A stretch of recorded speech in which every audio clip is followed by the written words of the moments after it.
Hey everyone, you know that feeling in the air right now? That sense that the world is on the very brink of some kind of massive change?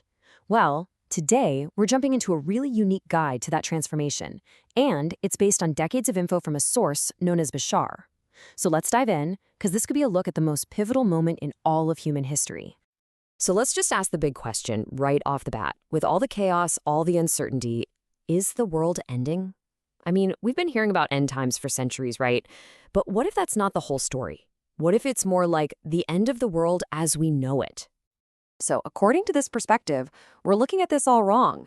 This isn't about some fiery apocalypse. It's not about destruction and fear. Nope, it's about transformation. It's the end of an old, broken down cycle and the start of a brand new one. A kind of planetary reset, a huge evolutionary leap for all of us. All right, so let's dig into what that actually means, the end of a cycle, and of course, a new beginning. This period we're in right now, from about 2020 to 2050, is described as this 30-year window, a reset of humanity that's guiding us onto a much more positive track. But here's the thing. This whole transformation is apparently being kicked into high gear by one single, absolutely extraordinary event. And that massive catalyst, it's what this material calls the coming contact. We're talking about the formal, public introduction to the extraterrestrial civilizations that have supposedly been helping guide humanity from behind the scenes for a long time. Now, this isn't predicted to be some kind of sudden shock, like an invasion movie. The process is described as a gradual thing to let us get used to the idea. It supposedly starts with what we're seeing right now, disclosure hearings, whistleblowers coming forward. Then, Phase 1 would bring clear, undeniable sightings of their ships, making them common. Phase 2 would be the official announcement and introduction, and all of this is apparently leading up to the year 2027. That's the focal point when public physical contact is said to begin. But here's the crucial twist, and this is maybe the most important part of the whole idea. This isn't just about them coming down to us, it's about us rising up to them. The core idea here is that we are being upgraded to meet them halfway, to become vibrationally compatible for contact. So what on earth does that even mean, an upgrade? Well, it all boils down to something called vibrational frequency. The concept's pretty simple. Everything is energy, and these ET beings are said to operate on a much higher, faster frequency than we do. It's a state that's way closer to pure consciousness. And that super high frequency, well, it creates a huge biological problem for us. Our primal, our lizard brain, it literally can't handle it. It misinterprets that intense energy as a mortal threat, as a sign that we're about to die. And bam, it triggers a massive fight-or-flight response. That deep, instinctual fear is the main barrier to open contact.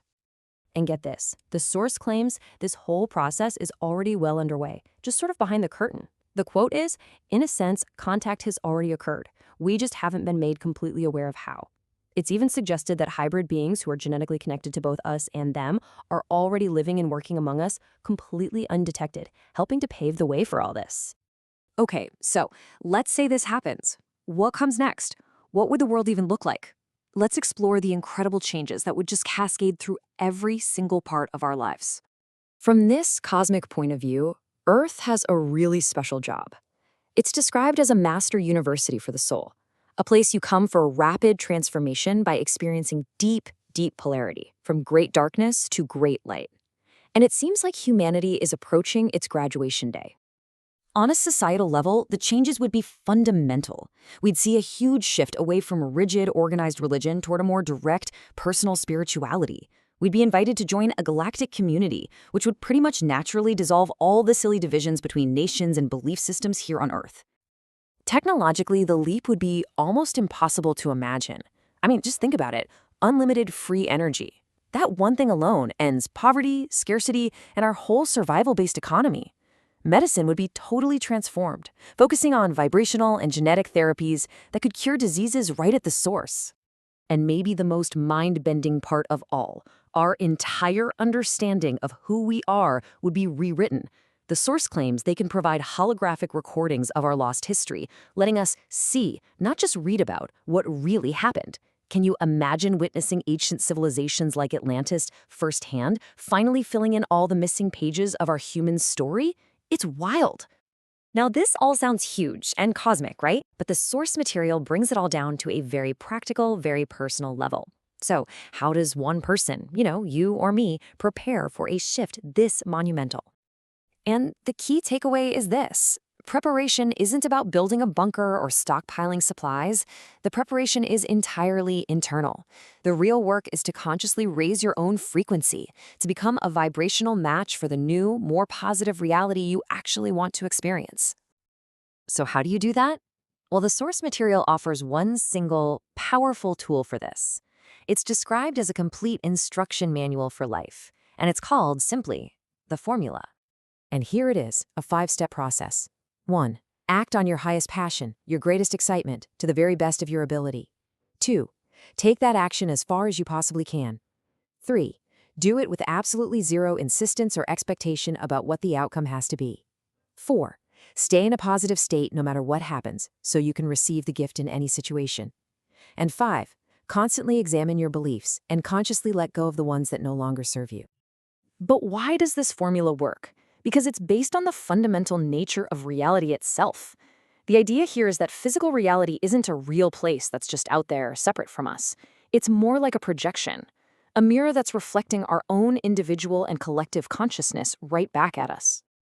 And this leads to a really profound conclusion. The universe is described as being unconditionally supportive. It doesn't judge, it simply amplifies and reflects back to you whatever you truly believe is true.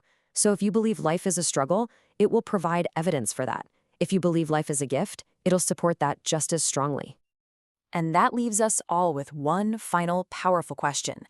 If your beliefs are literally creating your world, and the universe unconditionally supports whatever story you tell it, what reality will you choose to create?